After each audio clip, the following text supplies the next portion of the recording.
তো চলো শুরু করা যাক। তোমাদের প্রথম কোশ্চেনটা হচ্ছে পরমাণুর মডেল সম্পর্কে, ঠিক আছে?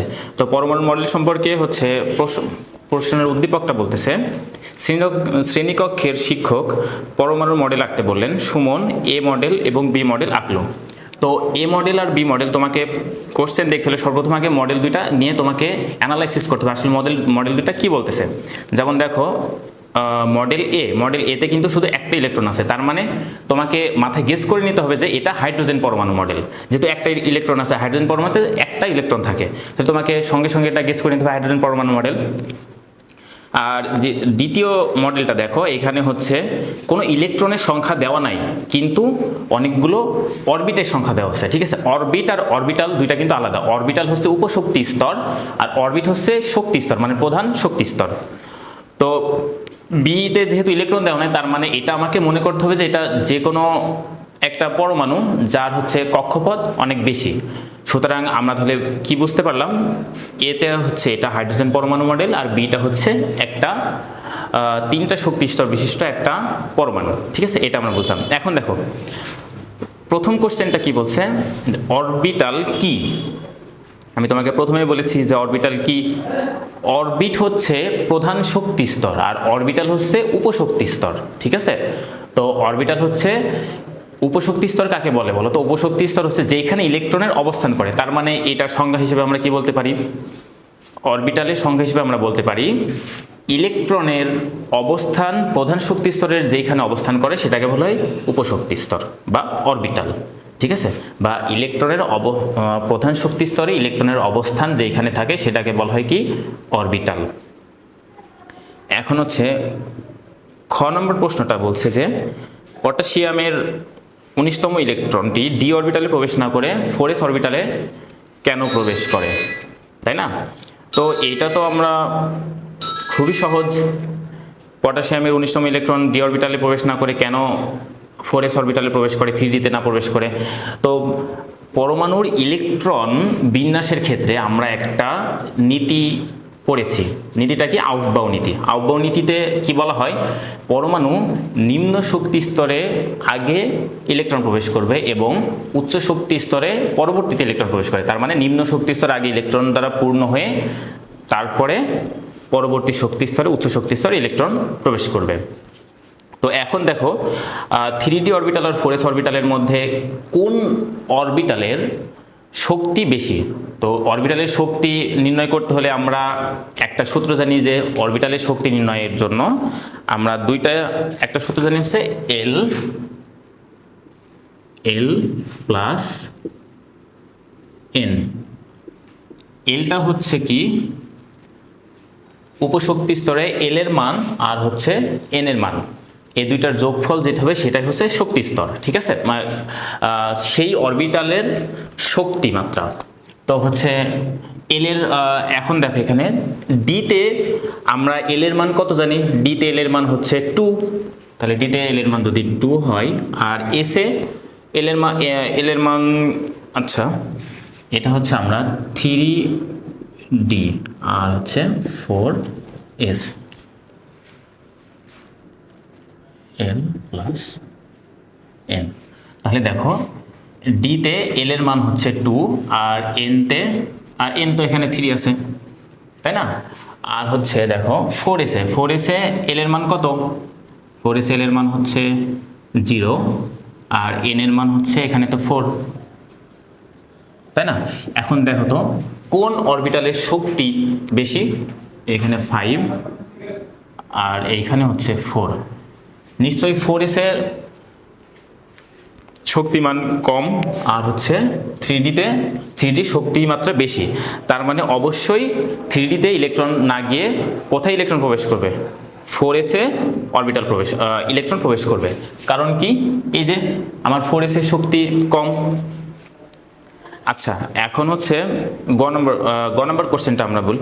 ও তোমরা একটা ভুল করছো কোশ্চেনে, আমি দেখলাম তোমাদের খাতাতে। তো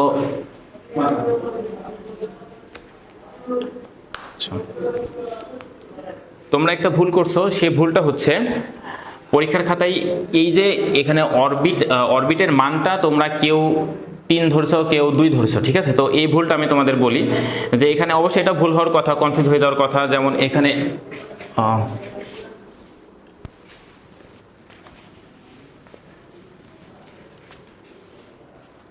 এখানে চিত্রটা এভাবে আঁকানো আছে,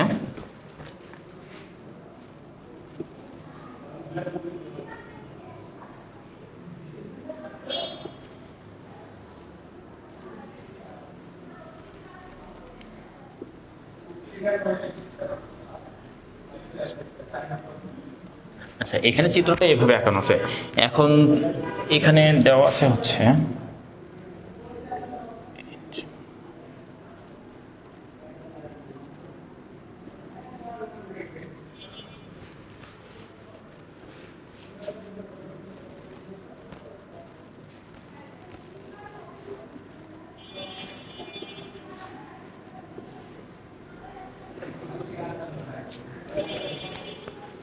এখন তোমরা কেউ কেউ ধরছো যে এইটা হচ্ছে প্রথম শক্তি স্তর, এটা দ্বিতীয় শক্তি স্তর, এটা তৃতীয় শক্তি স্তর, এটা চতুর্থ শক্তি স্তর।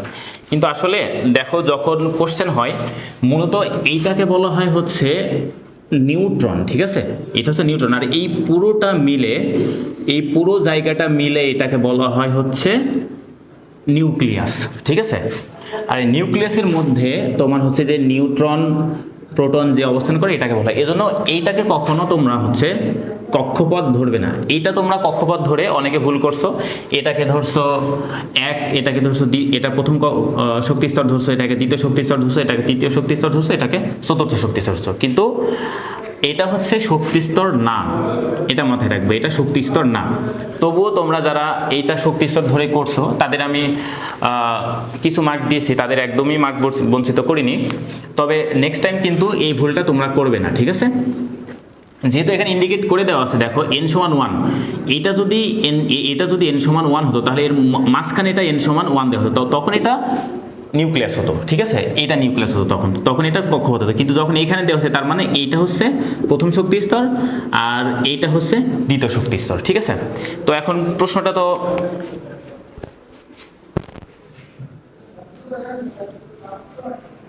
এখন দেখো প্রশ্নটা আমরা পড়ি। প্রশ্নটা বলছে যে উদ্দীপকের বি মডেলের আলোকে এক্স এবং ওয়াই শক্তি স্তরে অরবিটালে ধারণকৃত ইলেকট্রনের সংখ্যা নির্ণয় করো, ঠিক আছে।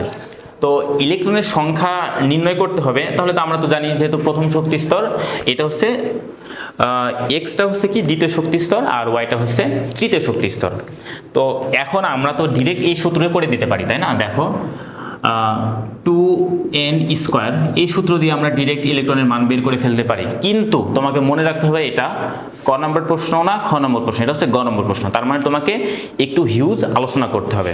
তো হিউজ আলোচনা করতে হলে তোমাকে কি করতে হবে, দেখো দ্বিতীয় শক্তি স্তরে উপশক্তি স্তর সংখ্যা কত, দ্বিতীয় শক্তি স্তর উপশক্তি স্তর সংখ্যা কত। দেখো দ্বিতীয় শক্তি স্তর শুরু হচ্ছে দ্বিতীয় শক্তি স্তর 2s আর 2p দ্বিতীয় শক্তি স্তর। আর তৃতীয় শক্তি স্তর উপশক্তি স্তর সংখ্যা কত, 3s 3p 3d।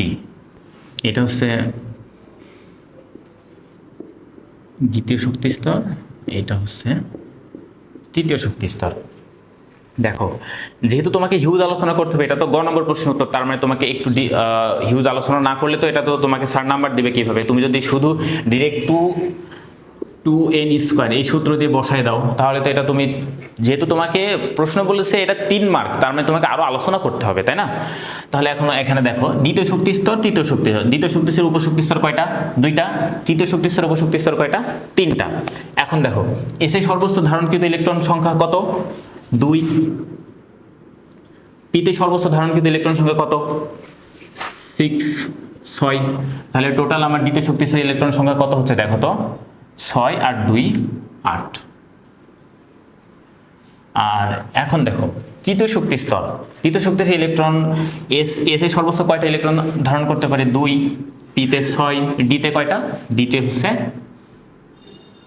10টা। এখন দেখো তাহলে তৃতীয় শক্তি স্তরে সর্বোচ্চ ইলেকট্রন ধারণ ক্ষমতা কত হচ্ছে, দেখো তো 10 আর 6 16 আর 2 18। এই যে এই লাইনটুকু যদি তোমরা আলোচনা করো খাতার মধ্যে, এইটুকু আলোচনা করবে, প্লাস এইবার শেষে তোমরা এই সূত্র দিয়ে এই যে এইটা যে হয়েছে না, এটার একটা প্রুফ দেখাই দিবে, এটার একটা প্রুফ দেখাই দেবে। যেমন দেখো দ্বিতীয় শক্তি স্তর এখানে 2n স্কোয়ার, 2n স্কোয়ারে যদি আমরা এখানে n এর মান কত, দ্বিতীয় শক্তি স্তরে 2 গুণ 2 স্কোয়ার, তাহলে হচ্ছে 2 গুণ 4 সমান 8, আর হচ্ছে এটা দ্বিতীয় শক্তি স্তর। আর তৃতীয় শক্তি স্তরে হচ্ছে 2 গুণ 3 স্কোয়ার সমান 2 গুণ 9 সমান 18। এখন দেখো প্রথমে এইটুকু লেখার পরে যদি তোমরা এইটুকু লেখা দাও, দেখো তোমার কোশ্চেনটা কিন্তু একটা উত্তরটা স্ট্যান্ডার্ড হচ্ছে। তখন তোমাকে এই দুইটা ইনফরমেশনের জন্য তোমাকে 3 3 দিতে বাধ্য হবে, তাই না?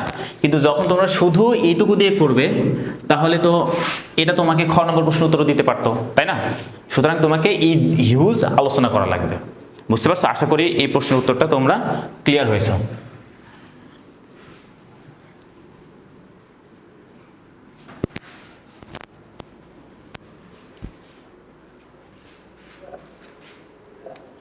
আচ্ছা, এখন আমরা ঘ নম্বর প্রশ্নের উত্তরটা দেখি।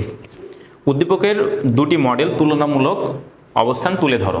তাহলে উদ্দীপকের দুইটা মডেল আমরা তুলনামূলক কিভাবে অবস্থান তুলে ধরবো? এখন এটা হচ্ছে তোমরা কেউ কেউ করছো যে দুইটাই বোর পরমাণু মডেল বলছো, ঠিক আছে? তো যেহেতু তোমাকে কোশ্চেন বলছে দুইটা মডেলের তুলনামূলক আলোচনা করো, তার মানে তোমার মাথায় সর্বপ্রথম একটা ক্যাচ করতে হবে যে দুইটা মডেলের তুলনামূলক আলোচনা করতে বলছে, এর মানে দুইটা মডেল ভিন্ন, ঠিক আছে? অনেকে দেখছি তোমরা খাতায় লিখছো দুইটাই বোর পরমাণু মডেল, ঠিক আছে? বোর পরমাণু মডেল তো দুইটা না, কারণ তোমাকে বুঝতে হবে যেহেতু আলোচনা করতে বলছে তুলনামূলক, তার মানে দুইটা আলাদা। এখন দেখো কিভাবে তোমরা বুঝবে দুইটা আলাদা। এটা যেহেতু একটা কক্ষপথ একটা ইলেকট্রন, তো আমরা রাদারফোর্ড পরমাণুর মডেল যখন পড়ছি, তখন রাদারফোর্ড পরমাণু মডেলের সীমাবদ্ধতায় আমরা কিন্তু পড়েছি যে রাদারফোর্ড পরমাণু মডেল একটা ইলেকট্রন বিশিষ্ট একটা কক্ষপথে একটা ইলেকট্রন কিভাবে প্রদক্ষিণ করতে পারে, এইটা মানে রাদারফোর্ড আলোচনা করে গেছি। কিন্তু যদি ইলেকট্রনের সংখ্যা দুইটা হয় বা তার অধিক হয়, তাহলে সেই ইলেকট্রনটা কিভাবে কক্ষপথে আবর্তন করবে এটা কিন্তু রাদারফোর্ড বলে দিতে পারেনি। এটা কিন্তু তার একটা সীমাবদ্ধতা। এই সীমাবদ্ধতা থেকে আমরা কিন্তু বলতে পারি যে এটা হচ্ছে রাদারফোর্ড পরমাণু মডেল, ঠিক আছে? আর বিটা তো বোর পরমাণু মডেল, এটা আমরা বুঝতেই পারছি, কারণ বোর পরমাণু মডেল কি বলছে যে অধিক ইলেকট্রন বিশিষ্ট পরমাণু কক্ষপথে কিভাবে ইলেকট্রনগুলো ঘূর্ণায়মান থাকবে বা ইলেকট্রন কক্ষপথ কেমন হবে সে আলোচনাটা করছে বোর পরমাণু মডেল। তো বিতে তো সেটাই বলা হয়েছে, তাই না? তাহলে আমরা বলতে পারি কি এটা হচ্ছে বোর পরমাণু মডেল, বিটা হচ্ছে বোর পরমাণু মডেল, আর এটা হচ্ছে রাদারফোর্ড পরমাণু মডেল। আচ্ছা, তো এবার দুইটা মডেলের তুলনামূলক আমরা আলোচনা তো করতেই পারি, এটা তো তোমরা সবাই তুলনামূলক জানো। যেমন বোর পরমাণু মডেলের যে বৈশিষ্ট্যগুলো বা যে সীমাবদ্ধগুলো এটা তোমরা তুলে ধরবে, আর হচ্ছে রাদারফোর্ড পরমাণু মডেলের যে বৈশিষ্ট্য আর যে সীমাবদ্ধ তা এগুলো তোমরা এগুলো তুলে ধরলে হয়ে যাবে। হ্যাঁ, এখন হচ্ছে রাদারফোর্ড পরমাণু মডেলের যে ডিপ আলোচনা এটা তো তোমরা অলরেডি পড়েছো। বোর পরমাণু মডেলের যে আলোচনা এটাও তোমরা কিন্তু পড়েছো, তাই না? তো এটা আমি আর এক্সপ্লেইন করছি না, তোমরা এটা হচ্ছে আশা করি তোমরা জানো। আমি তোমাদের খাতাও দেখছি, খাতাতেও তোমরা এটা ডিপলি আলোচনা করছো অনেকেই, কিন্তু এক দুজনের খাতা দেখলাম যে দুইটাই তোমরা বোর পরমাণু মডেল এটা বলেছো, কিন্তু এটা বোর পরমাণু মডেল হবে না। একটা রাদারফোর্ড পরমাণু মডেল, এ বি হচ্ছে বোর পরমাণু মডেল। আচ্ছা, ঠিক আছে, এবার আমরা হচ্ছে কোশ্চেন 2 সলভ করব, ঠিক আছে? আচ্ছা, কোশ্চেন 2টা কোশ্চেন 1-এর চেয়ে আরো বেশি সহজ হবে, ঠিক আছে? আচ্ছা, কোশ্চেন 2 বলছে যে ধ্রুব কি? হ্যাঁ, এইখানে কিন্তু অনেকে তোমরা ভুল করছো, যে তোমাদের খাতাতে দেখলাম ধ্রুব কি, কেউ বলছে যে দ্রবণে যার পরিমাণ বেশি থাকে তাকে ধ্রুব বলে, বা যার পরিমাণ কম থাকে তাকে ধ্রুব বলে। আসলে বিষয়টা এরকম না, তোমাকে এক্সাক্ট উত্তর করতে হবে। তবে একজন দেখছো যে দ্রবণে যার পরিমাণ কম থাকে তাকে ধ্রুব বলে, এটা কিছুটা নেওয়া যায়, ঠিক আছে? তো এই জন্য এটাকে আমি তাকে কিছু, যেহেতু 1 নম্বর কোশ্চেনের মার্ক 1, তাকে আমি এটা পার্সিয়াল মার্ক দিয়েছি হাফ, ঠিক আছে? কারণ আসলে দ্রবর এটা মূল সংজ্ঞা না। দ্রবের মূল সংজ্ঞা হচ্ছে দ্রবণের মধ্যে যেটা দ্রবীভূত থাকে এটা বলতে পারো, অথবা দ্রাবকে যেটা দ্রবীভূত থাকে তাকে দ্রব বলে, ঠিক আছে? এই দুইটা মানে যেটা দ্রবীভূত থাকবে সেটাকে বলা হয় দ্রব, বুঝতে পারছো? তো অনেকেই মানে কিছু হাবড়ি লিখছো, আমি মানে সাধারণ বেসিকের উপর থেকে যাদেরটা ঠিক আছে আমি তাদেরটা ঠিক দিয়েছি, কিন্তু আসলে এক্স্যাক্ট যে উত্তর, এই উত্তরটা তুমি যখন কিছু কিছু কোশ্চেন, তোমার একটা জিনিস মাথায় রাখবা সবসময়, এই যে উদ্দীপকের যে কোশ্চেনগুলো, ঠিক আছে, তোমাদের সৃজনশীল কোশ্চেন, এই সৃজনশীল কোশ্চেনের মূলত গ এবং ঘতে মার্ক হয় তোমাদের ক এবং খর উত্তর দেখে, ঠিক আছে। বিশেষ করে তোমার মানে যেটাতে তোমার আলোচনা থাকে, যে টপিক ভিত্তিক একটা বড় হিউজ আলোচনা থাকে, ঠিক আছে, কোনো ম্যাথ থাকে না, সেগুলোর কিন্তু স্যাররা মার্ক করে ক এবং খয়ের উত্তর দেখে। যখন তুমি ক এবং খয়ের স্ট্যান্ডার্ড একটা উত্তর লিখতে পারবে, তখন তোমাকে গ এবং ঘয়ের উত্তরটা কিন্তু স্যার দিতে, ফুল মার্ক দিতে দ্বিধাবোধ করবে না, ঠিক আছে, এটা মাথায় রাখবে। সুতরাং দ্রব্য কাকে বলে বললাম? দ্রবণে যেটি দ্রবীভূত থাকে অথবা দ্রাবকে যেটি দ্রবীভূত থাকে তাকে দ্রব্য বলে, ঠিক আছে। আচ্ছা, এখন হচ্ছে খ নম্বর বলছে প্রমাণ অবস্থায় 1 লিটার ক্লোরিন গ্যাসের ভর কত? একজন এখানে ভুল করছে, হ্যাঁ, 1 লিটার ক্লোরিন গ্যাসের ভর কত প্রমাণ অবস্থায়, এটা তোমরা ভুল করছো। 1 লিটার ক্লোরিন গ্যাসের ভর তোমরা ডিরেক্ট কত দিয়ে দিচ্ছ? আচ্ছা, আগে আমরা ক্লোরিনের পারমাণবিক ভরটা আমরা দেখি। ক্লোরিনের পারমাণবিক ভর Cl2, তাই না?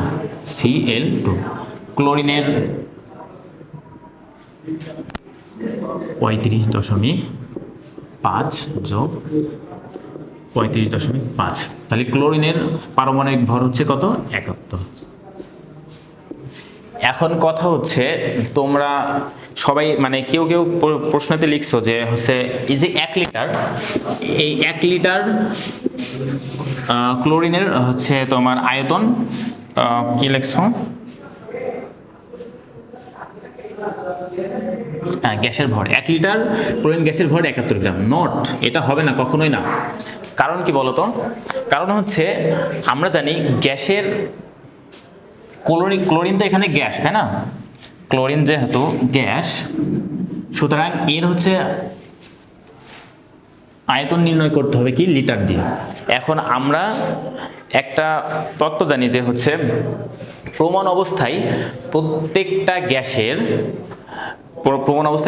গ্যাসের আয়তন থাকে হচ্ছে 22.4 লিটার, ঠিক আছে, 22.4 লিটার। এখন প্রমাণ অবস্থা বলতে কি বোঝানো হয়? প্রমাণ অবস্থা বলতে বোঝানো হয় যে কক্ষ তাপমাত্রায় কোনো একটা পরমাণুর তার আপেক্ষিক পারমাণবিক ভরের সমান, মনে রাখবে, আপেক্ষিক পারমাণবিক ভরের সমান যতটুকু পরিমাণ থাকে ওইটুকু গ্যাস যতটুকু স্থান দখল করে রাখে তাকে বলা হয় প্রমাণ অবস্থায় তার আয়তন, ঠিক আছে। তো এটা মাথায় রাখবে, প্রত্যেকটা গ্যাস প্রমাণ অবস্থায় তাদের আয়তন থাকে 22.4 লিটার, ঠিক আছে, 22.4 লিটার। এখন কথা হচ্ছে প্রত্যেকটা গ্যাস, যেমন এখানে ক্লোরিনের আমি বললাম ক্লোরিনের প্রমাণ অবস্থায় মানে 71 গ্রাম, তাই না? তার পারমাণবিক ভর কত? 71 গ্রাম। তাহলে 71 গ্রামের ভর কত? 71 গ্রামের আয়তন কত? 22.4 লিটার, 71 গ্রাম Cl2, তাই না? 71 গ্রাম Cl2, 22.4 লিটার। এখন কথা হচ্ছে যদি আমরা হাইড্রোজেনের কথা বলি, হাইড্রোজেনের আণবিক ভর কত হয় দেখো তো, আপেক্ষিক। আচ্ছা, এখন দেখো, প্রথমে আমরা বলি হাইড্রোজেন, ঠিক আছে। ক্লোরিনের ভর তো আমরা দেখলাম, এখন আমরা হাইড্রোজেন নিয়ে আলোচনা করি। দেখো, হাইড্রোজেন যদি হয় এখানে H2 দেখো, H2 এর ভর কত? 2 গ্রাম, তাই না? H2 এর ভর যদি 2 গ্রাম হয়, তাহলে হচ্ছে এই 2 গ্রাম, এই যে এখানে হলো H2 এর আণবিক এর হচ্ছে পারমাণবিক ভর হচ্ছে কত হবে? 2, তাই না? 2, তাহলে 2 গ্রাম H2 এর আয়তন কত হবে? 22.4। তার মানে যতগুলো গ্যাস রয়েছে, ঠিক আছে, যতগুলো গ্যাসীয় যৌগ রয়েছে, ঠিক আছে, সবগুলো গ্যাসের আপেক্ষিক পারমাণবিক ভর যত থাকবে ওই পরিমাণ, তাকে যদি গ্রাম এককে প্রকাশ করা হয়, ঠিক আছে, গ্রাম এককে প্রকাশ করলে যে পরিমাণ হবে ওই পরিমাণ গ্যাসের আয়তন হবে 22.4 লিটার প্রত্যেকটা গ্যাসের ক্ষেত্রে, ঠিক আছে। তাহলে ক্লোরিন, এখন আমরা আসি, দেখো ক্লোরিন, তাহলে Cl2 এর আপেক্ষিক পারমাণবিক ভর কত? 71 গ্রাম, তাহলে 71 গ্রাম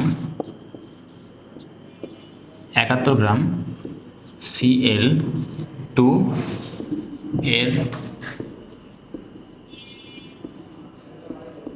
আয়তন 22.4 লিটার। তাহলে এখন আমাকে বলছে কত, 1 লিটার, ঠিক আছে। সরি, আমার কোশ্চেনটা পড়তে ভুল হয়েছে। কোশ্চেনটা হচ্ছে ভর নির্ণয় করতে হবে, ঠিক আছে। আমি আয়তন নির্ণয় করতেছি 1 লিটারের। তাহলে এখন দেখো 22.4 লিটার Cl2 এর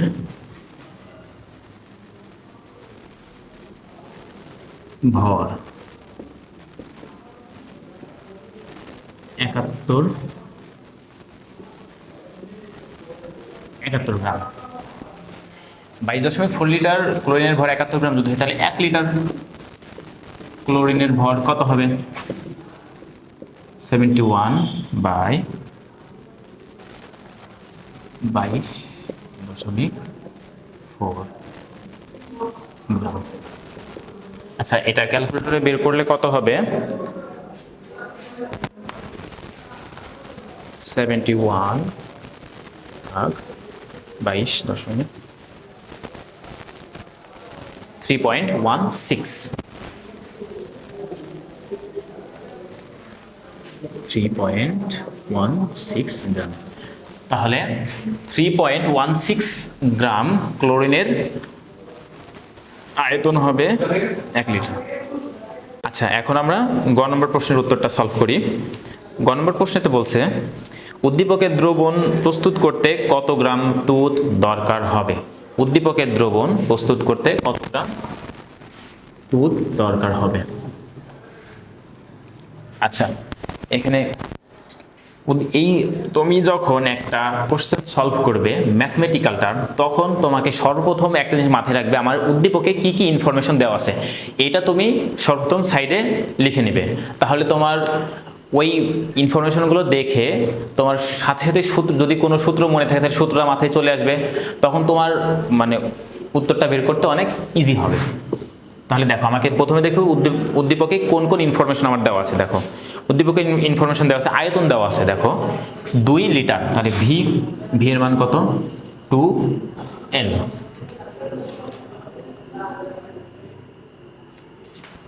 আমার এস এর মান দেওয়া আছে, এস এর মান বা এস বা ঘনমাত্রার মান দেওয়া আছে কি 0.1 মোলার, 0.1 এম। আর হচ্ছে আমাকে বের করতে হবে কি কত গ্রাম, তার মানে আমাকে ডাব্লু বের করতে হবে, তাই না? এখন দেখো ডাব্লু সমান আমি ওয়াট বের করবো। আর আরেকটা ইয়ে দেওয়া আছে দেখো, তুতের আপেক্ষিক পারমাণবিক ভর কত, এটা আমাকে বের করতে হবে, তাই না? তাহলে তুতের আপেক্ষিক পারমাণবিক ভর আমরা বের করি, CuSO4 into 5H2O। এর আপেক্ষিক পারমাণবিক ভর কত হবে বলো তো? কপারের পারমাণবিক ভর হচ্ছে 63.5, সালফারের হচ্ছে 32, অক্সিজেন যেহেতু 4টা আছে তাহলে 4 দিয়ে গুণ হবে, অক্সিজেনের হচ্ছে 16 গুণ 4, আর এখানে আরেকটা হবে +5। পানির ভর কত?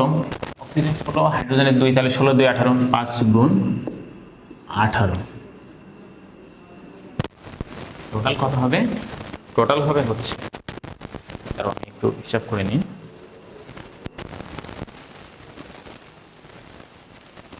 টোটাল হবে 249.5, 249.5। তাহলে দেখো আমি এখানে কিন্তু এটা কি পাইলাম, আমি এম পাইলাম। এমটা কি? আপেক্ষিক তুতের পারমাণবিক ভর। তাহলে আমি দেখো এম সমান কত পাইলাম? 249.5,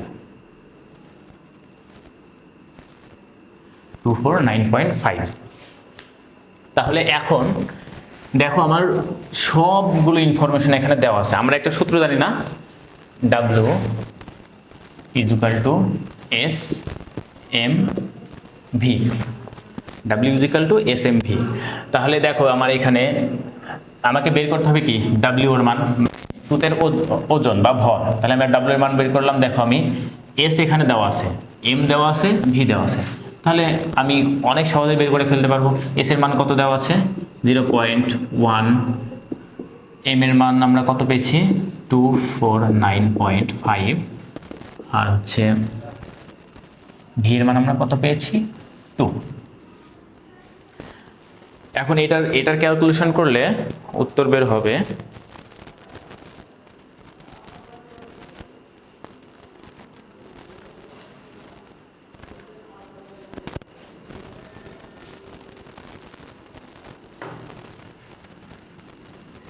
49.9 গ্রাম।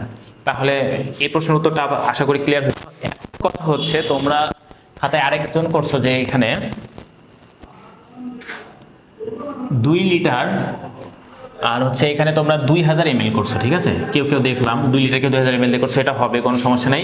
কিন্তু আমরা এই সূত্রটা জানি যে W equal to S M V ভাগ 1000, এটা একটা সূত্র আমরা পড়েছিলাম। হ্যাঁ, তো এই সূত্রটা কখন অ্যাপ্লাই করব জানো, যখন আমার ভিটা দেওয়া থাকবে ml এ, ভিটা যখন ml মানে মিলিলিটার আয়তনে যখন থাকবে তখন আমরা এসএমভি ভাগ 1000 এই সূত্রটা অ্যাপ্লাই করব, ঠিক আছে। কিন্তু যখন তোমার ভিটা লিটারে থাকবে তখন ডিরেক্ট আমার W ইকুয়াল টু এসএমভি এই সূত্র দিয়ে আমরা করব। বুঝতে পারছো? আমি তোমাদের একজনের খাতা দেখলাম যে হচ্ছে ক্লোরিনের এই যে খ নম্বর প্রশ্নের উত্তরে ক্লোরিনের তোমার এসএমভি ভাগ 1000 দিয়ে এরকম একটা কোর্স কি দেখলাম। তো ওই ম্যাথটা হচ্ছে তোমার যখন তুমি এসএমভি দিয়ে করবা, ঠিক আছে, তখন যেহেতু তোমার ওখানে 1 লিটার আছে তার মানে এখানে তোমাকে 1000 দিয়ে করতে পারবে না। একজনকে দেখলাম 1000 দিয়ে আবার ভাগ করছো, 1000 দিয়ে ভাগ করার কারণে ওইটা পয়েন্ট অনেক চলে আসছে, কিন্তু এটা হবে না যদি তোমার, কারণ এখানে কিন্তু লিটারে আছে সবকিছু, লিটারে থাকলে তখন তোমার 1000 দিয়ে ভাগ করার কোনো প্রয়োজন নেই। আচ্ছা, এখন হচ্ছে ঘ নম্বর প্রশ্নের উত্তর।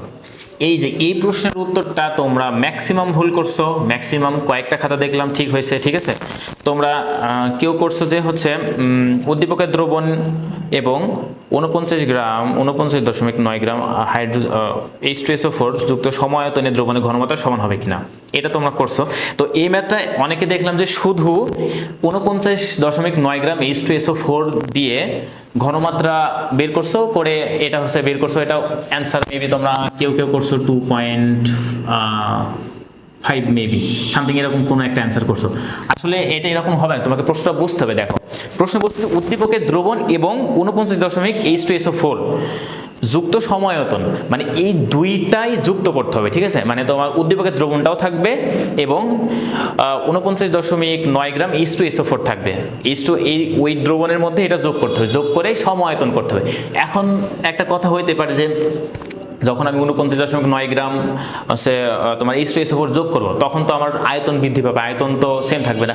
তোমাকে সবসময় মাথায় রাখতে হবে কোনো দ্রবণে, ঠিক আছে, কোনো দ্রবণে লঘু করা হয় পানি দিয়ে, ঠিক আছে। যখন আমি 49.9 গ্রাম H2SO4 অ্যাড করব, ঠিক আছে, তখন ওইখান থেকে আমার কিছু পানি অপসারণ করে নেওয়া হয়।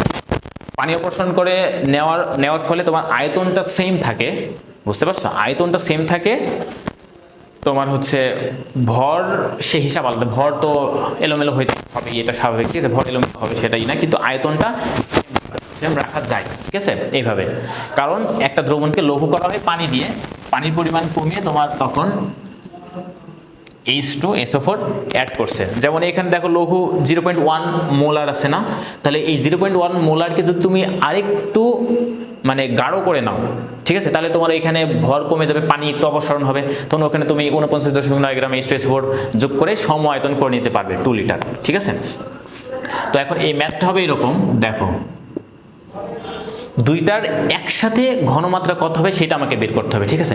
নট স্পেসিফিকভাবে যে তোমরা এটা বের করেছো যে H2SO4 এর সমায়তন ঘনমাত্রা বের করে ফেলছো, বের করে ফেলে এরকম, এটা কখনোই না, ঠিক আছে। আচ্ছা দেখো, তাহলে আমাদের এখানে দুইটা যেহেতু যুক্ত হবে, তাই না, দুইটা যুক্ত হবে, তাহলে আমার এখানে দুইটা যুক্ত ভর কত হবে বলো তো দ্রবণের, তখন আপেক্ষিক পারমাণবিক ভর কত হবে, দেখো CuSO4 into 5H2O plus H2SO4, বুঝতে পারছো? এই দুইটা তুমি এক জায়গায় করছো, এক জায়গায় করছো, তাহলে এটার ভর আসে কত দেখো 63.5 plus 32 plus 16 into 4 plus 5 into 18 plus H2SO4 এর ভর কত, মেবি 98, আচ্ছা 2 প্লাস 32 প্লাস 64, 98 হবে, ঠিক আছে। আচ্ছা তাহলে টোটাল ভর আমি কত পাচ্ছি, একবার ডিরেক্ট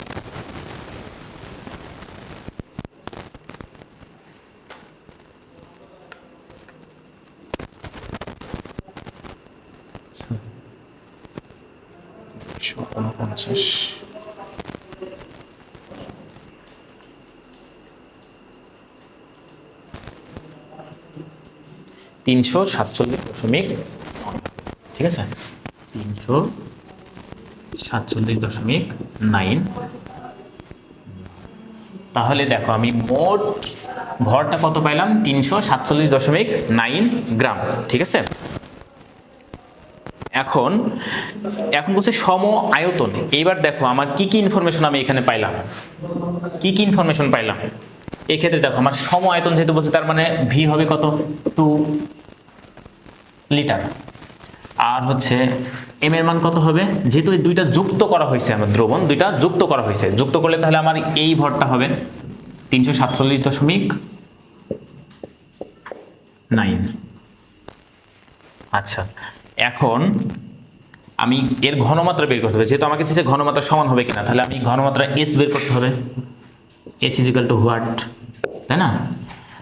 আর হচ্ছে দেখো ভি পাইলাম, এস পাইলাম, আর হচ্ছে এম পাইলাম। এখন আমাকে আরেকটা বের করতে ডাব্লু।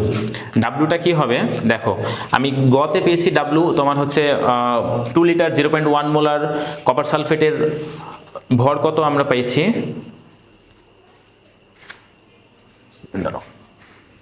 49.9 সামথিং হয়তো,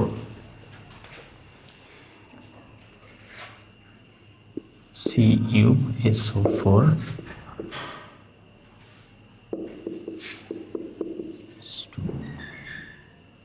এটার ভর আমরা কত পেয়েছি 49.9 গতে আমরা পেয়েছি এটা কিন্তু। আর হচ্ছে H2SO4 কতটুকু যোগ করা হয়েছে 49.9 গ্রাম, তাহলে আর প্লাস H2SO4 প্লাস 49.9, তাহলে এটা যোগ করলে দুটো কত হচ্ছে,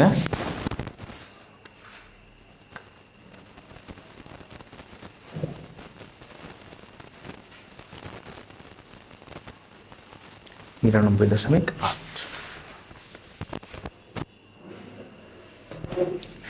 99.8 গ্রাম। তাহলে দেখো আমরা ডাব্লিউ এর মান কত পাইলাম 99.8 গ্রাম। এই যে এখন আমরা ইজিলি ঘনমাত্রা বের করে ফেলতে পারবো। সব ইনফরমেশনগুলো দেখো আমি পেয়ে গেছি। আমাকে বের করতে হবে কি এস এর মান, আমরা জানি কি W is equal to S M V, not 2000 not 1000 হবে, ভাগ 1000 হবে, কারণ কি আমি আমার আয়তন আছে লিটারে, লিটারে থাকলে 1000 দিয়ে ভাগ করা লাগবে না। এখন দেখো আমি বের করবো কি এস এর মানে, এস ইজ ইকুয়াল টু কত হবে তাহলে W by M V. W কত পেয়েছি 99.8 বাই 347.9 ইন্টু 2, এটাকে ক্যালকুলেশন করলেই আমার ঘনমাত্রাটা বের হয়ে যাবে। এটা ক্যালকুলেশন করলে কত হবে? 0.143 0.143 এম। এমতে কি বোঝায়? ঘনমাত্রা। এখন দেখো আমার হচ্ছে প্রথম যে উদ্দীপকের যেই যৌগটা ছিল, দেখো এটার হচ্ছে আমার কত মোল ছিল ঘনমাত্রা? দেখো 1 মোল, 1 মোলার। আর আমি যখন 49.9 গ্রাম H2SO4 অ্যাড করলাম তখন আমার এখানে ঘনমাত্রা কত আসলো? 0.143। তার মানে দুইটার ঘনমাত্রা সমান হবে না। আচ্ছা, এখন আমরা তিন নম্বর কোশ্চেনটা সলভ করি। 3 নম্বর কোশ্চেনের ক নাম্বারটা বলছে যে কোন অ্যাসিড ভিটামিনের চাহিদা মেটায়? তো অবশ্যই অ্যাসিড কোন ভিটামিনের চাহিদা মেটায়? এটা তো অবশ্যই কি হবে? ভিটামিন সি এর চাহিদা মেটায় অ্যাসিড, ঠিক আছে। আর খ নাম্বারটা বলছে রক্তের রাসায়নিক বৈশিষ্ট্য ব্যাখ্যা করো। রক্তের রাসায়নিক বৈশিষ্ট্য ব্যাখ্যা করতে পারবে না। রক্তের রাসায়নিক, রক্ত কি সাধারণত আমরা ক্ষারীয়। রক্তের হচ্ছে পিএইচ কত? 7.35 থেকে 7.45। এটা একটা লিমিট রক্তের। তো এটা যেহেতু হাতের 7-এর উপরে আছে, তার মানে এটা কি হবে? ক্ষারীয়।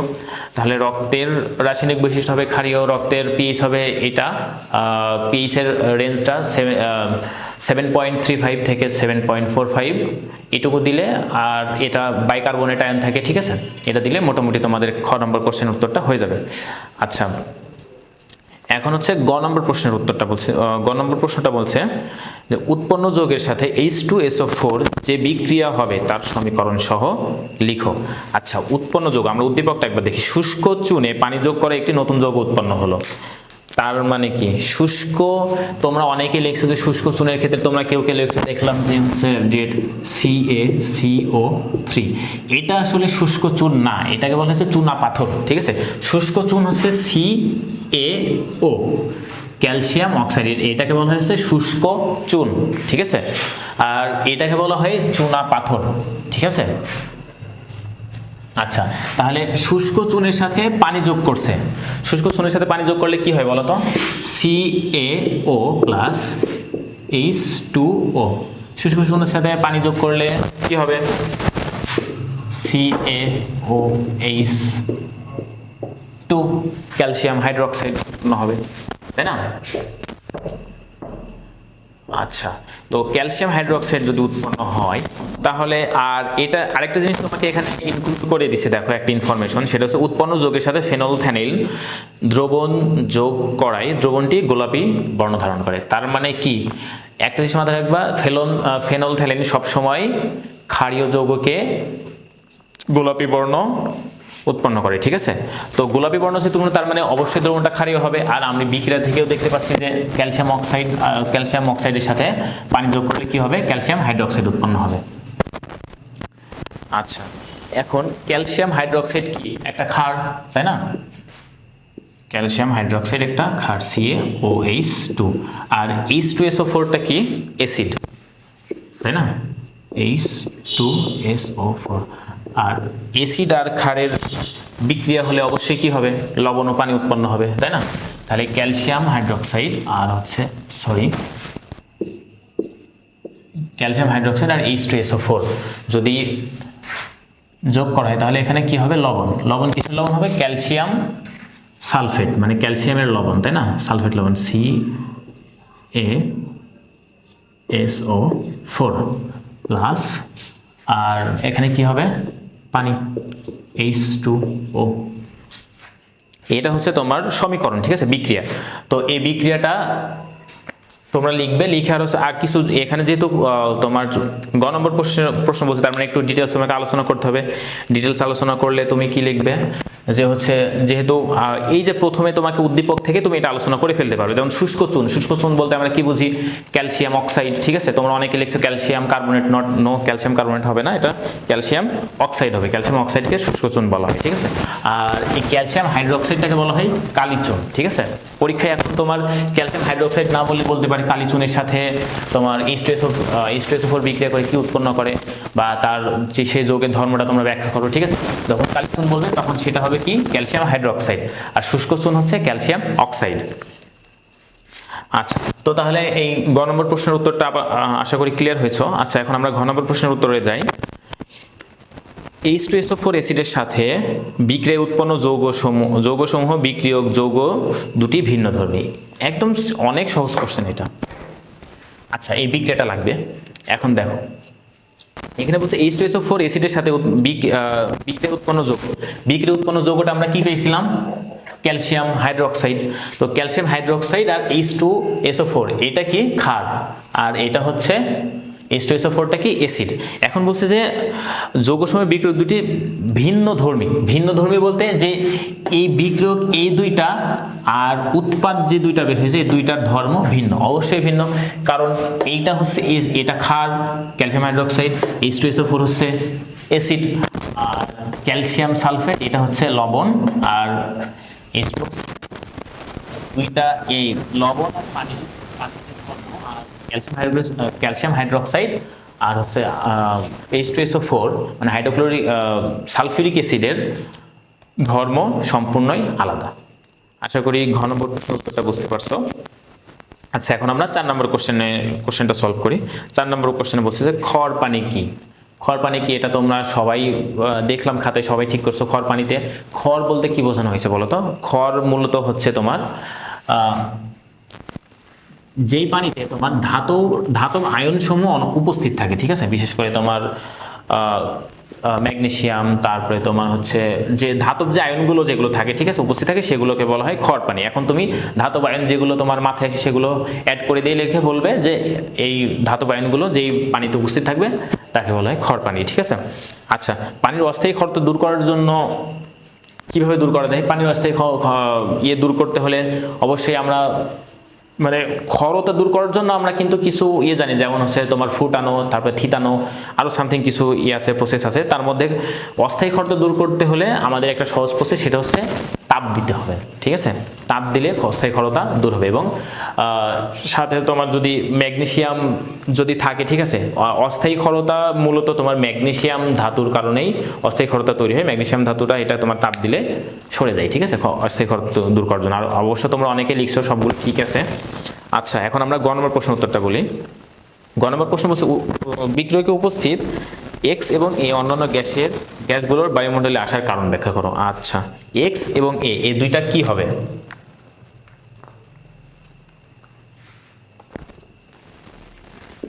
X plus H2O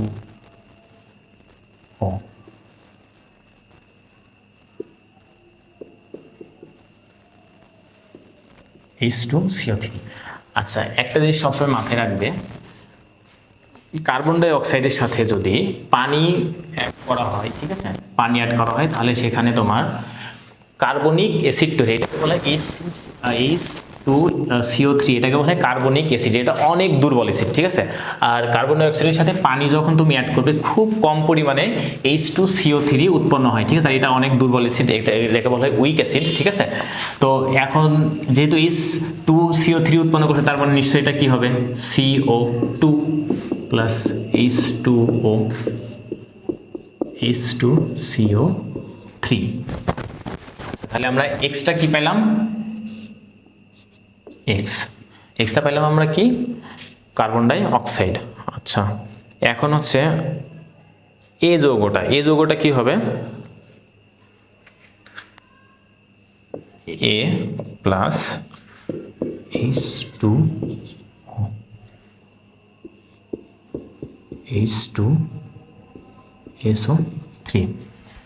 আচ্ছা, সবসময় মনে রাখবে সালফার ডাই অক্সাইডের সাথে যদি পানি যুক্ত হয় কি উৎপন্ন হবে? H2SO3। তাহলে এটা HO2 হবে প্লাস H2SO3। এখানে কিন্তু সালফার ডাই অক্সাইডের সাথে পানি যোগ করলে অনেকের সবসময় মাথায় আসতেই পারে সালফিউরিক অ্যাসিড কেন উৎপন্ন হলো?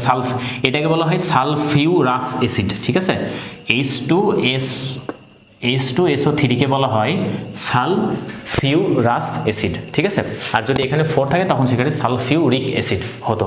কিন্তু SO2 এর সাথে পানির সরাসরি বিক্রিয়ায় সালফিউরাস অ্যাসিড উৎপন্ন করে, এটা তুলনামূলকভাবে H2SO4 এর চেয়ে দুর্বল অ্যাসিড, ঠিক আছে। আর SO2 এর সাথে সরাসরি পানি যোগ করলে কখনো তোমার H2SO4 উৎপন্ন হবে না। H2SO4 উৎপন্ন করতে হলে সর্বপ্রথম সেটাকে তোমার SO3 তে কনভার্ট করতে হবে। SO3 তে কনভার্ট করতে হলে তোমার এখানে কিছু প্রভাবক ব্যবহার করা লাগে, যেমন তোমার প্লাটিনামের টারজালি ভ্যানাডিয়াম পেন্টক্সাইডের প্রভাবে তখন তোমার SO3 উৎপন্ন হবে। তখন SO3 এর সাথে পানি যোগ করলে, আস্তে আস্তে পানি যোগ করলে ফোটায় ফোটায় তখন তোমার উৎপন্ন হবে, H2SO4 উৎপন্ন হবে, ঠিক আছে। তো আচ্ছা, তাহলে আমরা এই যৌগটা কি পাইলাম? SO2 sulphur dioxide. এখন আমরা তোমাদের একটা খাতায় দেখলাম আমি যে SO2 আর হচ্ছে কার্বন ডাই অক্সাইড, এই দুইটা হচ্ছে বায়ুমণ্ডলে আসে কিভাবে? একজন তোমার বিগ ব্যাং তত্ত্বর কাছাকাছি চলে গেছে, বিগ ব্যাং তত্ত্ব দিয়ে বোঝাই দিছো, ঠিক আছে। এটা অবশ্যই যখন পৃথিবী যখন তৈরি হয়, ঠিক আছে, অনেক চাপ ছিল, অনেক তখন অনেক তাপমাত্রা ছিল। এই তাপমাত্রা গ্যাস আস্তে আস্তে কমতে কমতে তোমার বায়ুমণ্ডলে SO2 আর কার্বন ডাই অক্সাইড জমা হয়েছে, ঠিক আছে। এটা ঠিক হবে, বাট তোমাদের বইয়ের আলোকে এই উত্তরটা আমি আশা করিনি। তোমার বইয়ের আলোকে যেটা হবে যে বিভিন্ন কলকারখানার কালো ধোঁয়া, যেমন তোমার যেখানে সালফার বর্জ্য উৎপন্ন হয় সেখান থেকে তোমার সালফার ডাইঅক্সাইড উৎপন্ন হয়। কার্বন ডাইঅক্সাইড উৎপন্ন হয় কিভাবে? এটা তো তোমরা জানো, অতিরিক্ত তোমার পপুলেশনের কারণে, অতিরিক্ত পপুলেশন হলে তোমার কার্বন ডাইঅক্সাইড উৎপন্ন হয়। তারপরে গাছপালা কমে গেলে কার্বন ডাইঅক্সাইড উৎপন্ন, এইভাবে আস্তে আস্তে বায়ুমণ্ডলে এগুলো অ্যাড হতে থাকে, ঠিক আছে। এটা বলার আর কোনো অপেক্ষা রাখে না।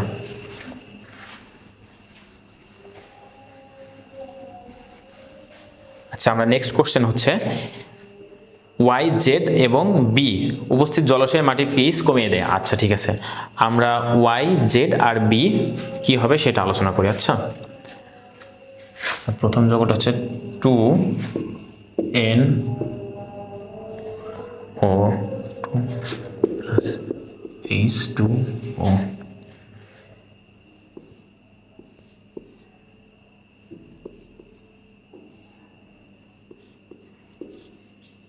এই যে এই বিক্রিয়াটা তোমরা ম্যাক্সিমাম ভুল করছো, ঠিক আছে। এই বিক্রিয়াটা Y এবং Z এখানে কি হবে?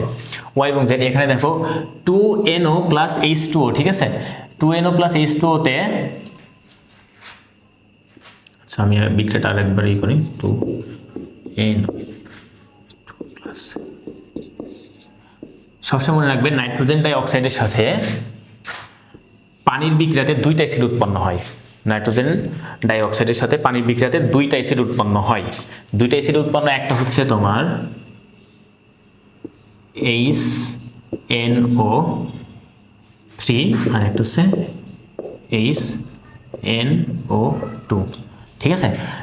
এটা হচ্ছে নাইট্রিক অ্যাসিড আর এটা হচ্ছে নাইট্রাস অ্যাসিড।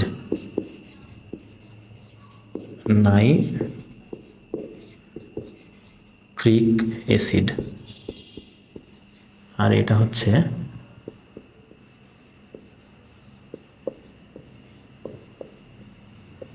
Nitrous acid.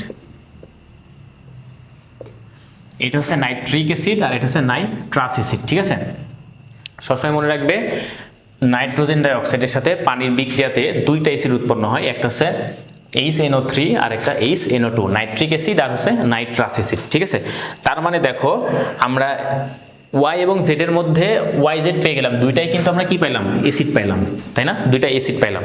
এখন বি যৌগটা কি হবে দেখো তো, SO3, এই যে তোমাকে আমি আগের কোশ্চেনে বললাম না তোমাদের, SO3 প্লাস H2O, এইখান থেকে কিন্তু সরাসরি সালফিউরিক অ্যাসিড উৎপন্ন হবে। SO3 থেকে সরাসরি সালফিউরিক অ্যাসিড উৎপন্ন হবে, H2SO4। কিন্তু SO2 থেকে মানে সালফার ডাই অক্সাইড থেকে সরাসরি সালফিউরিক অ্যাসিড উৎপন্ন হয়, সেখানে সালফিউরাস অ্যাসিড উৎপন্ন হয়। আর SO3 সালফার ট্রাই অক্সাইড থেকে সরাসরি তোমার সালফিউরিক অ্যাসিড উৎপন্ন হয়। এইখানে একটা আছে, সালফার ট্রাই অক্সাইড অনেক সক্রিয়, যেখানে পানি যদি তোমার একটু মানে খুব জোরে ঢাইলে দাও তাহলে সেখানে তোমার তাপ উৎপন্ন হবে, সেখানে একটা তোমার বিস্ফোরণ হতে পারে, ঠিক আছে। তো এই ক্ষেত্রে তোমার SO3 সাথে পানি ফোটে ফোটে যোগ করতে হয়, ঠিক আছে। ফোটে ফোটে যোগ করলে আস্তে আস্তে তোমার এখানে কি হবে? সালফার H2SO4 উৎপন্ন হবে, সালফিউরিক অ্যাসিড উৎপন্ন হবে। ঠিক আছে, এখন দেখো এক্স ওয়াই জেড তিনটাই আমি কি অ্যাসিড পাইলাম। ওয়াইটা হচ্ছে আমি কি পাইলাম নাইট্রিক অ্যাসিড, আর হচ্ছে জেডটা পাইলাম আমি নাইট্রাস অ্যাসিড, আর বিটা পাইলাম সালফিউরিক অ্যাসিড। তার মানে তিনটাই অ্যাসিড। এর মানে এই তিনটাই যদি মাটিতে উপস্থিত থাকে তাহলে কি হবে, পিএইচ কমাবে, কারণ কি অ্যাসিড কি হয়, পিএইচ কমায়, তাই না? আচ্ছা, তাহলে আমরা ঘ নম্বর প্রশ্নের উত্তরটা আশা করি তোমরা সবাই বুঝতে পারছো। এখন আমরা 5 নম্বর কোশ্চেনে চলে যাব। আচ্ছা, 5 নম্বর কোশ্চেন বলছে 10 গ্রাম ম্যাগনেসিয়াম কে 5 গ্রাম অক্সিজেনের সাথে মিশিয়ে উত্তপ্ত করা হলো, এতে প্রত্যাশিত উৎপাদ 15 গ্রাম পাওয়া গেল না। মানে যিনি 10 গ্রাম ম্যাগনেসিয়াম আর 5 গ্রাম অক্সিজেন অ্যাড করছে, তিনি আশা করছিল যে 15 গ্রাম ম্যাগনেসিয়াম অক্সাইড উৎপন্ন হবে, কিন্তু এখানে 15 গ্রাম ম্যাগনেসিয়াম অক্সাইড উৎপন্ন হয়নি। এর কারণটা আমরা আস্তে আস্তে ভিতরে যখন যাব তখন আলোচনা করব। ঠিক আছে, আচ্ছা, প্রথমে ব্লিচিং পাউডারের সংকেত কি? ব্লিচিং পাউডারের সংকেত তো সবাই তোমরা জানো, CaOCl ইন্টু Cl, এটা হচ্ছে ব্লিচিং পাউডারের সংকেত। ঠিক আছে, CaOCl ইন্টু Cl। আচ্ছা, মৃৎক্ষার ধাতু বলতে কি বোঝানো হয়েছে? মৃৎক্ষার ধাতু বলতে বোঝানো হয়েছে যে মৃৎ মানে কি, মাটি, তার মানে, আর ক্ষার হচ্ছে ক্ষার, এটা তো বুঝতে পারছো। তার মানে মাটিতে যে ধাতুগুলো পাওয়া যায় সেগুলোকে বলা হয় মৃৎক্ষার ধাতু। এখন মৃৎক্ষার ধাতু কোনগুলো? পর্যায় সারণী গ্রুপ 2 এ যেই ধাতুগুলো আছে সেগুলোকে বলা হয় কি, মৃৎক্ষার ধাতু। যেমন হচ্ছে তোমার পর্যায় সারণী 2 এ কোন কোন ধাতু আছে বলো তো? ম্যাগনেসিয়াম আছে, তারপরে হচ্ছে ম্যাগনেসিয়ামের লাইনে যে ধাতুগুলো আছে, ঠিক আছে, ওইগুলো সবগুলো হবে গ্রুপ 2 এর মৃৎক্ষার ধাতু। আচ্ছা, যাই হোক, এখন হচ্ছে আমরা গ নম্বর প্রশ্নটাতে চলে যাব। গ নম্বর প্রশ্নতে বলছে যে উদ্দীপকে ব্যবহৃত অক্সিজেনের অণুর সংখ্যা কত? এটা একদম ইজি, এটা তোমরা ইজিলি সলভ করতে পারবে। দেখো, ম্যাগনেসিয়ামের ভর এখানে কত দেওয়া আছে? 5 গ্রাম 5 গ্রাম অক্সিজেন ব্যবহার করা হয়েছে, তাই না? 5 গ্রাম অক্সিজেন ব্যবহার করা হয়েছে। এখন আমরা তো জানি, তাই না, অ্যাভোগাড্রো সংখ্যক অণু থাকে কত গ্রাম পরমাণুতে বলো তো? আপেক্ষিক পারমাণবিক ভর যত হবে একটা পরমাণুতে, ঠিক তত গ্রাম পরমাণুতে কি হবে, অ্যাভোগাড্রো সংখ্যক অণু থাকে। তার মানে অক্সিজেন আপেক্ষিক পারমাণবিক ভর কত? O2। অক্সিজেনের আপেক্ষিক পারমাণবিক ভর হচ্ছে 32। ঠিক আছে, এখানে বলছি যে ভালো অক্সিজেনের অণুর সংখ্যা নির্ণয় করতে বলছি। কি তোমরা অনেকেই আমি দেখছি যে তোমরা শুধু ও দিয়ে করছো, এখানে 16 দিছো। ঠিক আছে, নট 16 হবে না, কারণ কি এখানে অণুর সংখ্যা বলছে, তার এটাকে বলা হয় অণু। ঠিক আছে, আর পরমাণু হচ্ছে শুধু অক্সিজেন, এটাকে বলা হয় পরমাণু। এটা তোমাকে বুঝতে হবে। ঠিক আছে, এটা তোমরা দেখলাম অনেকে ভুল করছে, 16 গ্রাম ধরছো, নট 16 গ্রাম হবে না, যেহেতু এখানে অণু বলছে, তার মানে অক্সিজেন অণু, দুইটা অক্সিজেন একসাথে যুক্ত অবস্থায় আছে। ঠিক আছে, কারণ অক্সিজেন সিঙ্গেল অবস্থায় কখনো থাকতে পারে না, অক্সিজেন নিজেদের মধ্যে বন্ধন তৈরি করে কি O2 তৈরি করে। ঠিক আছে, এটাকে বলা হয় অণু। আচ্ছা, তাহলে 32 গ্রাম অক্সিজেনে 32 গ্রাম অক্সিজেনে অণুর সংখ্যা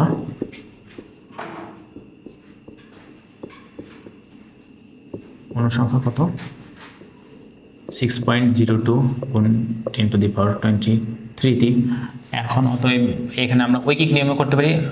অতএব 1 গ্রাম অক্সিজেনের অণুর সংখ্যা হচ্ছে 6.02 গুণ 10⁻23 গুণ 32 বাই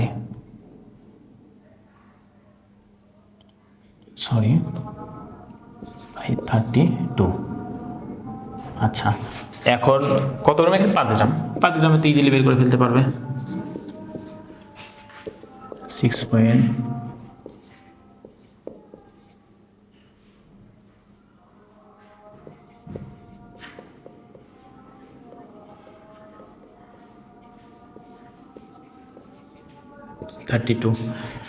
তাহলে এখন 5 গ্রামে আমি ইজিলি বের করে ফেলতে পারবো না? 5 গ্রামে কত হবে?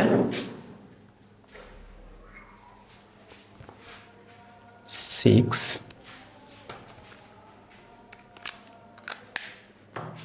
এটা বের করি।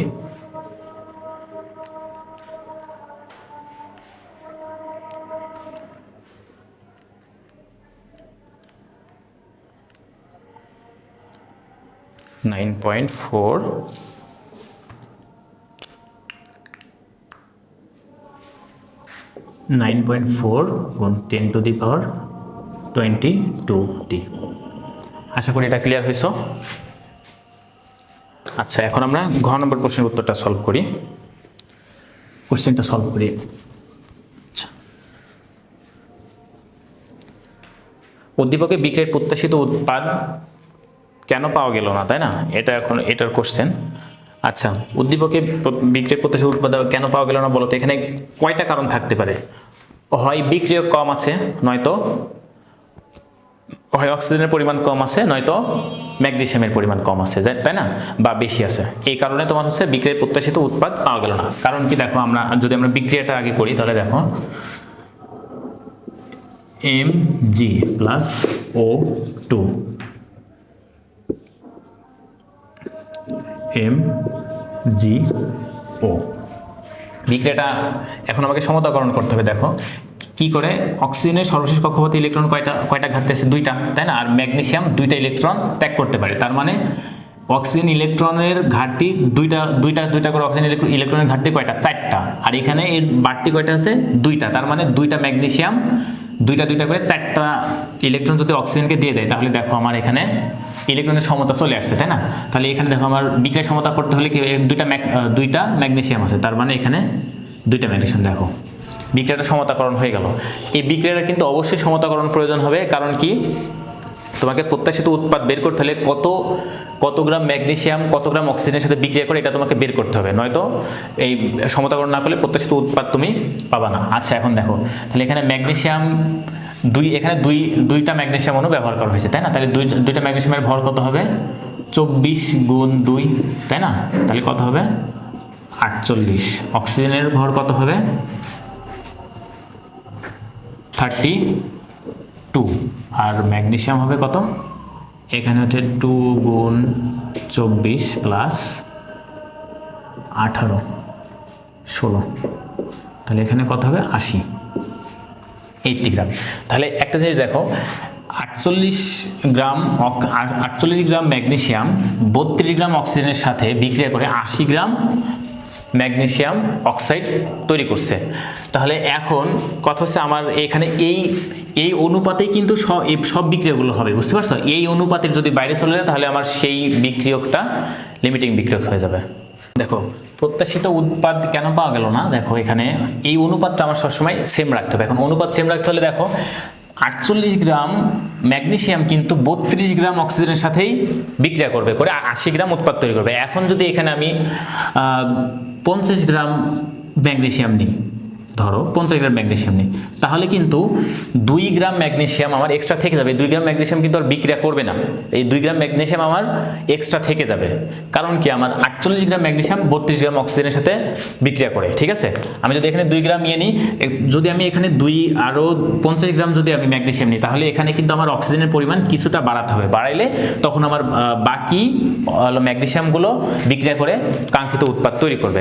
এখন আমাকে এই কোশ্চেনটা সলভ করতে হলে দেখতে হবে যে এই 10 গ্রাম ম্যাগনেসিয়াম কত গ্রাম অক্সিজেনের সাথে বিক্রিয়া করে, অথবা 5 গ্রাম অক্সিজেন কত গ্রাম ম্যাগনেসিয়ামের সাথে বিক্রিয়া করে উৎপাদ কতটুকু তৈরি করে, ঠিক আছে? এটা আমি যদি বের করতে পারি তাহলে আমি মনে করো যে এই কোশ্চেনটা সলভ করে ফেলতে পারবো।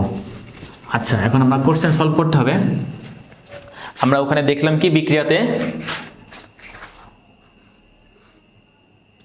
48 গ্রাম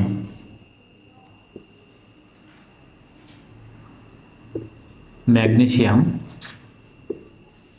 বিক্রিয়া করে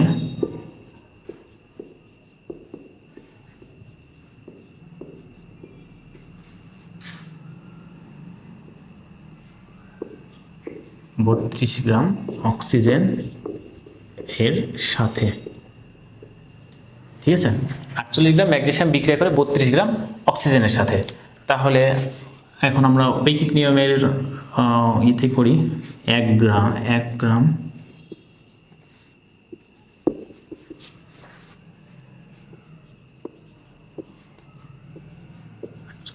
আচ্ছা, এখন আমার এখানে উদ্দীপকে কত গ্রাম ম্যাগনেসিয়াম ব্যবহার করা হয়েছে? 10 গ্রাম। তাহলে 10 গ্রাম ম্যাগনেসিয়াম বিক্রিয়া করে 32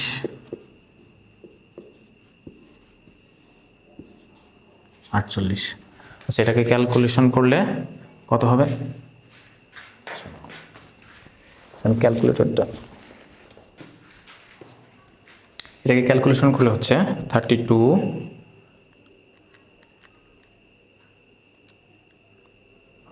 48 6.66 গ্রাম, 6.66 গ্রাম। এখন দেখো 10 গ্রাম ম্যাগনেসিয়াম বিক্রিয়া করতে হলে আমার অক্সিজেনের প্রয়োজন কত গ্রাম? 6.66 গ্রাম, কিন্তু আমার প্রত্যাশিত এখানে উদ্দীপকে দেওয়া আছে হচ্ছে 5 গ্রাম অক্সিজেন, তার মানে আমার অক্সিজেনের কিন্তু শর্ট আছে, তাই না? তার মানে আমি যদি বিক্রিয়াতে উৎপাদ পাই, উৎপাদ কিন্তু কাঙ্ক্ষিত উৎপাদ পাবো না, কিন্তু বিক্রিয়াতে আমার অক্সিজেন শেষ হয়ে যাবে। অক্সিজেন শেষ হয়ে কিছু ম্যাগনেসিয়াম বাকি থাকবে। কিছু ম্যাগনেসিয়াম যদি বাকি থাকে তাহলে কি আমি হচ্ছে প্রত্যাশিত উৎপাদ পাবো? প্রত্যাশিত উৎপাদ পাবো না, কারণ হচ্ছে আমার এখানে ম্যাগনেসিয়াম অক্সিজেন দরকার হচ্ছে 6.6 গ্রাম। 6.6 গ্রাম যদি আমার হচ্ছে ম্যাগনেসিয়াম অক্সিজেন থাকতো তাহলে আমি হচ্ছে প্রত্যাশিত উৎপাদটা আমি পাইতাম। ঠিক আছে, এখন কথা হচ্ছে যেহেতু এটা ঘ নম্বর প্রশ্ন, তাহলে তোমাকে আরেকটা সলিউশন দেখানো লাগবে। ঠিক আছে, এখন আমার অক্সিজেনের প্রয়োজন 6.6 গ্রাম। এখন আমি তোমাকে দেখবো যে এই 6.6 গ্রামে 6.6 গ্রামে আবার 15 গ্রাম ম্যাগনেসিয়াম অক্সাইড তৈরি হয় কিনা, এটা আমাকে দেখাইতে হবে। ঠিক আছে, আচ্ছা এটা এখন আমি দেখাই। যদি 15 গ্রাম ম্যাগনেসিয়াম অক্সাইড তৈরি হয় তাহলেই মনে করো আমার ক্যালকুলেশনটা ঠিক আছে। আচ্ছা, এখন আচ্ছা এই কোশ্চেনের ক্ষেত্রে তোমাকে কিছু কথা বলে, আমি যেভাবে করছি, হ্যাঁ এই ম্যাথটা আরও বিভিন্নভাবে করা যায়। তোমরা যেমন করছো যে কেউ ম্যাগনেসিয়াম অক্সাইড বের করছো, ম্যাগনেসিয়াম অক্সাইড কত গ্রাম উৎপন্ন হয় এটা দিয়ে বের করছো, আবার কেউ করছো যে কত গ্রাম ম্যাগনেসিয়াম প্রয়োজন হয় এটা বের করছো, আমি বের করছি অক্সিজেন। ঠিক আছে, সুতরাং তোমরা এটা বিভিন্ন যে যার মতো করছো, ঠিক আছে। এই ক্ষেত্রে যেহেতু আচ্ছা এই ক্ষেত্রে যেহেতু তোমার অক্সিজেনের পরিমাণ কম আছে, ঠিক আছে, অক্সিজেনের পরিমাণ কম, তার মানে আমার প্রত্যাশিত উৎপাদ পাইতে হলে অক্সিজেন যোগ করা লাগবে। তার মানে যেই একটা বিক্রিয়ায় যে উৎপাদটা ফুরিয়ে যাবে, ঠিক আছে, যে বিক্রিয়কটা ফুরাই যাবে বা যে বিক্রিয়কটা নিঃশেষ হয়ে যাবে, সেটা হবে আমার বিক্রিয়ার লিমিটিং বিক্রিয়ক। ঠিক আছে, যেহেতু এখানে অক্সিজেনটা শেষ হয়ে যাচ্ছে, তার শেষ হয়ে গেছে অলরেডি, তার মানে এটা অক্সিজেন হবে লিমিটিং বিক্রিয়ক। এখন তোমার যেহেতু এটা ঘ নম্বর প্রশ্ন, উত্তর নিচে লিখে দিবে যে যেহেতু বিক্রিয়ায় অক্সিজেনের পরিমাণ শেষ হয়ে যাচ্ছে বা অক্সিজেন নিঃশেষ হয়ে গেছে, তাহলে এখানে অক্সিজেন লিমিটিং বিক্রিয়কের কারণেই তোমার বিক্রিয়ায় আমরা কাঙ্ক্ষিত উৎপাদটা পাইনি। আশা করি তোমাদের ক্লাস সবার ভালো লাগছে, আর পরবর্তী তোমাদের এক্সাম ব্যাচের সলভ ক্লাসে ইনশাল্লাহ দেখা হবে। আশা করি সবাই ভালো থেকো, সুস্থ থেকো, নিজের খেয়াল রেখো। আল্লাহ হাফেজ।